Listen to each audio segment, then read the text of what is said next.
The moment I came of age, it was quite evident that my older brother, Tommy, was the favored son, and that I was merely a byproduct, a girl, an afterthought.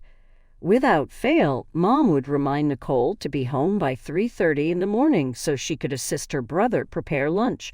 While Tommy was 15, I was 12. It seems like the family genius couldn't even manage to make a sandwich. I would convince my mother, but Mom, I wanted to join the art club after school, even though I knew it would be in vain. Your brother is preparing for football practice. He should eat healthily. You are aware of the significance that holds for him. Before we even started talking, she would give me the expression that suggested it was finished. On the other side, Tommy would be splayed out on the couch, gripping his newest iPhone, a present from his birthday that rendered my inherited flip phone seem antiquated. With a sly grin, he would say, "Yeah, Sarah," totally ignoring Sarah. "Be a good sister." When it came to it, Dad was even worse. Then he would say, "Nicole, this is good practice for when you're a wife," as if that were the highest goal I could strive for. A woman needs to know how to take care of her family. The pattern continued day after day. As soon as I got home from school, I would make Tommy's lunch, iron his clothing for the following day, and do my best to fit in my homework among all of his other responsibilities. During this time, Tommy would be busy with one of his several extracurricular activities, such as football, debate club, or computer programming lessons. His parents gave him every chance he could have. Grandma Rose was the only one who appeared to notice me. Truly notice me. Across town, in her old Victorian house, I found refuge. On weekends, when I could, I would ride my bike over there, zipping along the streets lined with trees until I could see her signature wraparound porch. Looking out over her yard, she would exclaim, "There's my girl," her sun-kissed silver hair reflecting the light. Warmth, cookies, and unconditional love, that sort of love, were the norm in her home. There was no golden child or hierarchy. With its squeaky floors, intricately carved wooden banisters, and rooms brimming with intriguing artifacts, Grandma Rose's house seemed straight out of an old film. Even though there were a few spots where the wallpaper was peeling and the windows wouldn't open, I adored the room nonetheless. Compared to our spotless suburban abode, it felt more like home. Not the structure per such, but Grandma's hospitality during our stay was what truly set it apart. Every time Tommy and I visited, whether it was for a special occasion or just a weekend, we were treated the same. The same kind embraces, the same thoughtful presents, and the same big cookies. Tommy was driven completely insane by it. The day it finally hit rock bottom is one I will never forget. We were both given new tablets, beautiful ones, but identical, by Grandma for Tommy's 16th birthday. After seeing his, Tommy lost it. "Are you kidding me?" Angry, he got to his feet. "Nicole gets the exact same thing as me on my birthday." Resting peacefully in her vintage recliner, Grandma Rose's hands were crossed in her lap. "Tommy, dear, I love you both equally." "But that's not fair," he exclaimed, his voice nearly raised to a shout. "My parents always get me the best presents. They are well aware that I am deserving of it. It's me who has the future, the grades, and the athletic accomplishments. Nicole is merely a name." Grandma Rose got to her feet before I could utter a word, even though it felt like someone had slapped me. Even though she wasn't particularly tall, she appeared to be towering over the rest of us at that very moment. "Thomas Michael Parker," she whispered with an icy, knife-edged tone, "regardless of where you are not allowed to talk trash about your sister in my home. I refuse to let that happen." After Tommy barged out, Grandma's porcelain teacup collection shook in their cabinet from the force of the door he slammed. I thought that was it, but I was wrong. Grandma dropped by our place the following day without calling beforehand. As I sat on the stairwell, I could hear her conversing with her parents in the living room. You could hear her clearly. "What you're doing as a parent is completely unacceptable. It is imperative that the bias cease." My mom almost argued that we were being fair to both of them. Is that so? Does that describe it? A chill raced down Grandma's spine. Well, if you want my continued financial support for their upbringing, things need to change. What I was hearing was unbelievable. As the night wore on, I eavesdropped on my parents' conversation in bed. It would be disastrous if we were to lose her money. Mom was stressing. We need it for Tommy's college fund, for all his activities. When asked, I know, Dad let out a heavy sigh. We'll have to play along, give Nicole some stuff too, keep your mother happy. Just like that, the world shifted. I was signed up for piano lessons, something I had begged for since I was 10 years old. Within a week, on my nightstand, an iPhone popped up. During supper, my parents began to inquire as to how I was doing. When I went to see Grandma again, she was in the garden, caring for her roses. She smiled knowingly as she raised her eyes to meet mine. You know, darling, she remarked, holding a pair of pruning shears. All of my assistance funds are meticulously tracked and reported to me. In your opinion, your parents' decision-making has been significantly improved as of late. It's an unusual sensation to learn that your parents' affection is conditional. They showed up at my school functions, bought me gifts, and asked me about my day, but it was clear they weren't really interested. When Tommy entered the room, their expressions would still be different. With time, I came to terms with it. I no longer had to spend my afternoons serving as Tommy's personal maid. At least I could focus on my piano lessons. Acceptance is sometimes the better option than wishing for a change. It seemed like if Tommy had won the Nobel Prize when he graduated from high school and was accepted to State University, which was 3 hours away. With the help of all their family, Mom and Dad planned a massive celebration in honor of their talented kid. In the corner, Grandma Rose sat, her wise eyes observing everything that was happening. During the first several months, the topic of conversation at family dinners was always Tommy's academic performance at university. His weekly phone calls home were filled with anecdotes about his MBA program, his teachers, and his promising future. In their ecstatic delight, his parents would proudly place him on speakerphone. Next, the letter arrived. While I was a senior in high school, my enraged father barged into the house, threatening to deliver something official-looking as he waved an envelope. Tommy was about to face expulsion since he was on academic probation.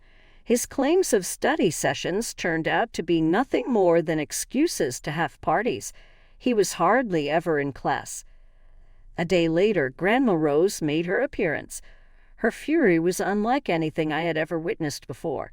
With a steely voice, she warned my dad, "Don't expect me to pay for another college when he gets himself kicked out of this one if you don't get that boy in line. You can bet that no other institution will even consider him given his current GPA." My parents were absolutely terrified that we would end up losing Grandma's money. That very weekend, they made the drive to State University. When Tommy called the next week, his voice was altered. I'm not sure what they said to him. Put down. Once upon a time, Tommy was forced to confront real-life repercussions. Tommy kept his grades up enough to remain enrolled in school, as if by some miracle. He opted to remain in that city after graduating 4 years later and took a job with a local corporation. I was enrolled in City College's business management program, which was conveniently located only 20 minutes away from my house. Even though my parents paid for most of my education expenses, Grandma Rose chipped in as well. Only a phone call to Grandma marked my achievement of being named to the dean's list. After what felt like an eternity, I was finally able to finish my degree with honors. Naturally, Grandma was there, and she was quite proud, even though they devoted the majority of the ceremony to discussing Tommy's performance at work. My parents did show up as well. No longer did it bother me. One of the largest marketing firms in town, Parker and Associates, offered me a position when I graduated. After Grandma Rose died away, it was as if time stood still. I stared at her garden nonstop on the day of her funeral, thinking about who would care for her roses now that she was gone. Her attorney's office hosted the will reading 1 week following the death.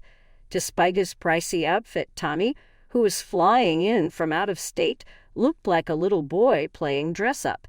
Sitting between us, Mom and Dad continued to play the role of buffer even after all these years.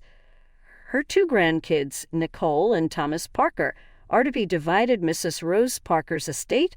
The lawyer started, his spectacles adjusted. He glanced at us too and then halted. Their personal choice will decide the division. The home belongs to one of them, and the other will get $500,000. Thomas, as the eldest grandchild, gets first dibs. Tommy let out a genuine snort. Is this a joke or what? He cast his gaze across the space. Do you honestly think I would desire that run-down old house?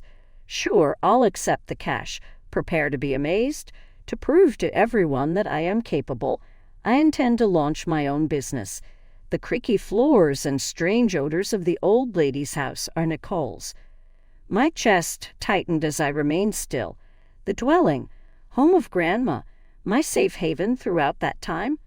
I responded, I'll take it, in a low but determined voice. The years that followed were a whirlwind of relentless effort. I gave 110% to every assignment and problem I faced while working at Parker and Associates. I was promoted to head of sales within 3 years of leading my team to record-breaking sales. I immediately began remodeling Grandma's house with the bonus money that came with my achievement, while updating the house with new wiring, plumbing, and a modern kitchen that somehow managed to retain its Victorian charm. I meticulously preserved the property's individuality throughout the refurbishment.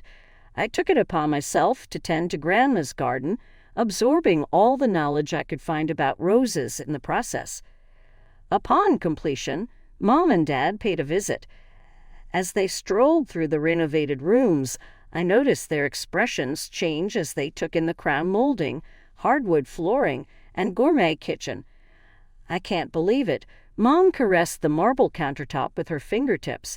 With a groan, Dad nodded. Tommy should have taken the house. He and his new bride would have been very thrilled with this. It was right there. You can never change some things.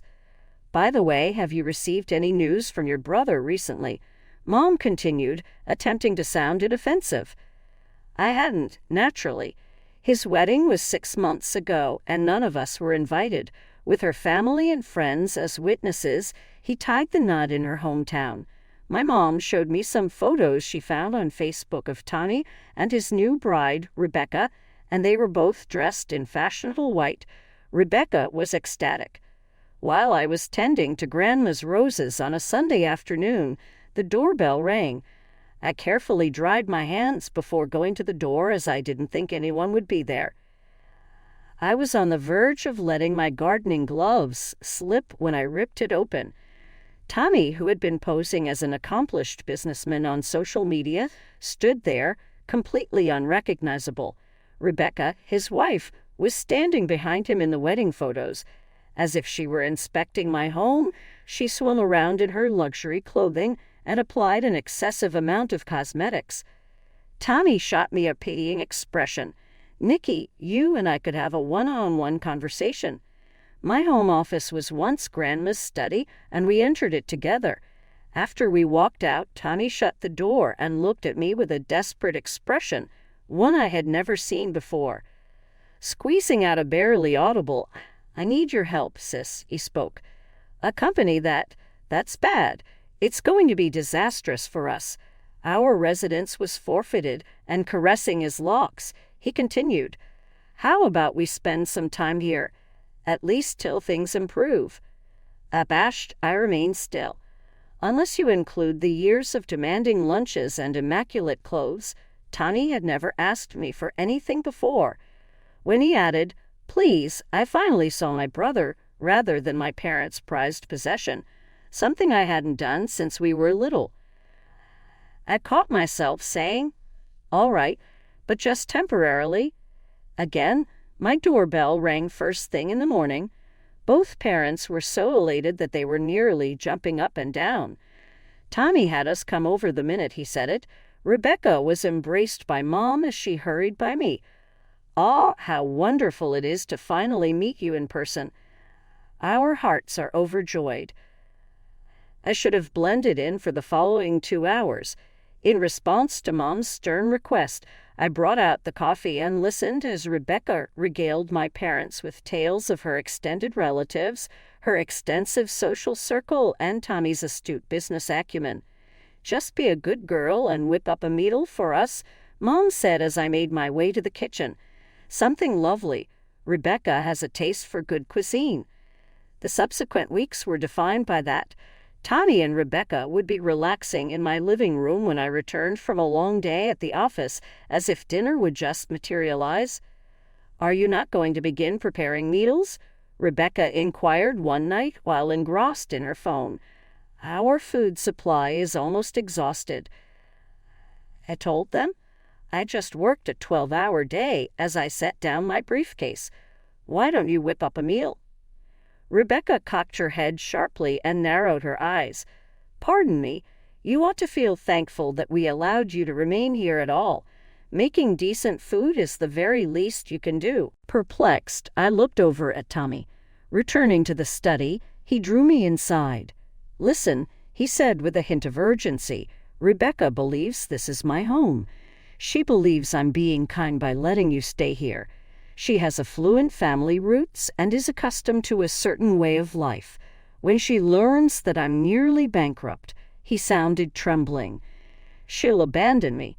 My brother, who had always had it easy, was now pleading with me to tell his wife a lie, and I couldn't help but stare at him. "All right," I eventually uttered. "She has no idea. But while we're in my house, you two must stop being rude to me. No more pushiness, no more rudeness. What do you think?" "Sure thing." Tommy swiftly nodded. "Nikki, I am grateful." "No kidding." Tommy kept his promise and no longer requested home-cooked meals. My kitchen counter would be a mishmash of takeout containers from the best restaurants in town every time I returned home. Rebecca would be curled up on my couch, nibbling on some sushi or pad thai, oblivious to my existence. I remained silent. After a long day at the office, I was honestly glad I wasn't playing cook. I went about my daily business as usual, picking up dinner from the laid-back cafe next to my office. Everything was falling into place as planned. Both of us avoided one another's paths. After then, the call came. To Nicole, it was the tone Mom used when she was going to make a demand. It was in her voice. "The restaurant bills require our attention. At the end of the month, you will cover the expenses. According to Tommy, close to $3,000. It was so bitter that I almost choked. My apologies. "Well, it's unreasonable to expect them to go hungry," Mom went on as if nothing had changed. "Tommy mentioned that you consented to pay for their food because they are experiencing difficult times. I've been using my credit card for everything.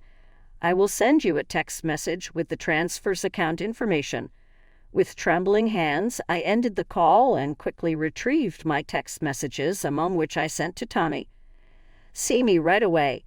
In the 15 minutes after I said those 2 words, he showed up in my study, so he must have heard something. I was trying to conceal the fact that Rebecca was out shopping using someone else's money. "My mom thinks I'm footing the bill for your restaurant habit. Can you tell me why?" My voice was absolutely silent as I inquired. As we remember from our childhoods, when Tommy was caught in the act of lying, his countenance would display a brief moment of shame before the justifications began to pour forth. "Nikki, you need to comprehend." "Do you comprehend? That includes our parents now as well." He resorted to running his fingers through his hair in an attempt to dispel accusations of theft. "All I did was borrow. When things got better, I was going to repay them. Rebecca, on the other hand, has specific demands, given the severity of the situation." "Stop!" I signaled with my hand. "The rumors regarding Rebecca's expectations have reached my ears. The end is here." A promise he made with begging eyes was that he would find something out. "Allow me a little extra time. Stay hidden from Rebecca. "Oh, Nikki, please. You've never been asked for anything by me? Has he ever requested anything from me?" Furious, I got to my feet. "Are you serious? Your demands have consumed my entire youth, and here you are, residing in my home, deceiving your wife and con artists, taking advantage of our parents." I am aware. "Raise your hands," he said. "I apologize. I kid you not. Another opportunity. Let me take care of the restaurant bills." "I assure you," she said. I couldn't help but look at my brother, who had it easy his entire life. Now he was pleading with his younger sister to save his crumbling house of cards. "All right," I eventually uttered. "One final opportunity. You better believe it, Tommy. I will not be covering any of your food expenses. You must take care of it." In the 2 months that followed, life settled into a dull rut. Every day I would oversee my department at work. When I returned home, my house appeared as though a cyclone had ripped through it. In the evenings, I would devote my time to cleaning up after Tani and Rebecca. They appeared to live in a world of their own, enjoying lavish meals out at restaurants and shopping excursions, whose specifics I would prefer not to divulge. The turning point arrived the following day. In his haste to get to a business meeting, Tommy departed early. With a key sales presentation done up, I arrived home from work earlier than normal, eagerly anticipating a peaceful evening with a glass of wine. Sitting poised on the sofa like a queen preparing to pronounce a royal edict, Rebecca was waiting for me in the living room.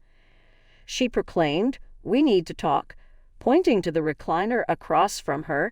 "Then sit down." I sat down despite my eyebrow being lifted in response to her tone. It would be wise to listen to the topic at hand. "I've been patient," Rebecca started as she examined her neatly painted nails. "You've made everyone feel uneasy with your cocky attitude as you strut around the house. Unfortunately, that's it." I squinted. "My apologies." "Rent will be $2,000 per month going forward. Considering the area, that's completely reasonable." Curiously, she grinned. "Then you'll get back to the chores of cooking and cleaning. Being a renter, you should know better than to let this place be in such an embarrassing state." I felt compelled to do it. My laughter erupted. "No, I'm not joking. I'm laughing until I cry." Something changed on Rebecca's face. "What on earth is so funny?" In an effort to collect myself, I dabbed my eyes. "It appears like there's been a misunderstanding, Rebecca. My darling, I own this house. This is mine to keep. I felt sorry for your husband when he begged at my door, so he is staying with us." Her cheeks turned pale. "You deny it." I leaned back in my chair and said, "Call him. Go for it. Get Tommy to tell you who owns this residence." With a tiny tremor in her palm, Rebecca reached for her phone and dialed. Tommy took up the call on the subsequent ring. "My darling," she said with an edge that could slice through glass, "Nicole is making up a story about who owns the house that is just absurd. Inform her that she is incorrect." A considerable pause was heard from the other side of the phone line. Tommy's voice crackled through the speaker, speaking as if she were telling the truth. "It belongs to her. That was her bequest from Grandma in the will. Instead, I decided to use the money to launch a business, which ultimately failed. It's a money problem. I've been attempting to figure out how to inform you." In her haste to stand up, Rebecca accidentally knocked over her water glass. As she stumped her feet and banged on drawer and closet doors, I witnessed her wrath as she stormed upstairs. Her fancy luggage were dragged down my stairs within 20 minutes. She silently departed as the sound of the front door slamming resounded throughout the home, evoking images of a gunshot. I was sipping my coffee in quiet contemplation the morning after Rebecca departed when Tommy swung open the front door. There was no sign of yesterday's remorse on his contrite face. Instead, it was contorted with fury. As he stumped into my kitchen, he yelled, "This is all your fault. Rebecca is formally divorcing. No one will even dare to speak to her. Telling her the truth was completely out of your place." Carefully setting my coffee cup down, I thought of all the times I had given in to him in the past. Avoid at all costs. Is that so? My assent was gradual. Tommy, this is my home. This was the house that you made fun of when I picked it. You were right that the elderly woman's aroma pervaded the home you mentioned. The mansion you've been using our parents as a scapegoat while informing your wife lies about it. What? You mean I had no right? You messed up the whole thing. He violently struck my counter with his fist. Have you never stopped being envious of me? Never stops looking for an opportunity to retaliate against me. Go away. I spoke in a low but resolute tone. Please load up and leave. After giving me a long look, he stumped ferociously upstairs. He was definitely breaking something pricey as I listened to him flinging things around in the guest room. Forget about it. One final poisonous glare from him as he descended with his bags. My phone rang precisely 1 hour after I enjoyed 1 hour of quiet. The screen briefly displayed Mom's name.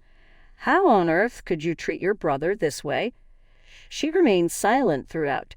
He's just crushed. He's sobbing uncontrollably now that he's back home with us. I'm not concerned with that. It is, of course, your concern. Now I could hear my dad's voice. I was put on speaker. Tony should be the one to get the house. He can't risk losing his marriage any other way. If they find a suitable place to live, Rebecca may return. I literally chuckled. Are you for real? Tommy wrecked his business by lying to his wife, and now you want me to give up my house as retribution. He's related to you. At this point, Mom was about to squawk. United we stand. United. Is it? Resentment that had simmered for years began to boil over. Where was that sense of community when I was a little girl doing out around the house for Tommy? When you were too preoccupied with applauding him to notice my accomplishments, where were you? This house was left to me by Grandma, the only person who ever treated me like family. We have concluded our discussion. Word got around the office 2 months later that Tommy's business had formally gone bankrupt. At about the same time he finalized his divorce, Tommy was presumably regrouping with our parents, who used that term to describe his setbacks. Their unexpected arrival at my home on a Sunday afternoon didn't shock me in the least. Standing behind them, Tommy pretended to be sorry while Mom held a casserole dish as if it were a peace offering, and Dad gave me that severe look he used to give me when he was preparing to lecture me about family duties. I kept an eye on them using the security camera that Grandma set up a long time ago. They rang the bell multiple times. The mother began to yell, "Nicole, we have faith in your abilities. As a family, we must discuss this matter." I took out my phone and texted all 3 of them at once. "Kindly depart. Leave immediately. Before I report you to the authorities, this is your final warning." Before they finally left, Mom left a casserole on my porch along with a note regarding family duties and forgiveness. I gave the casserole to the local shelter for those experiencing homelessness. Right now, everything is calm in my life. I take care of Grandma's roses, which are more fragrant and gorgeous than before. After being promoted to executive vice president just last month, my career is taking off. Thanks to Grandma, I'm feeling great.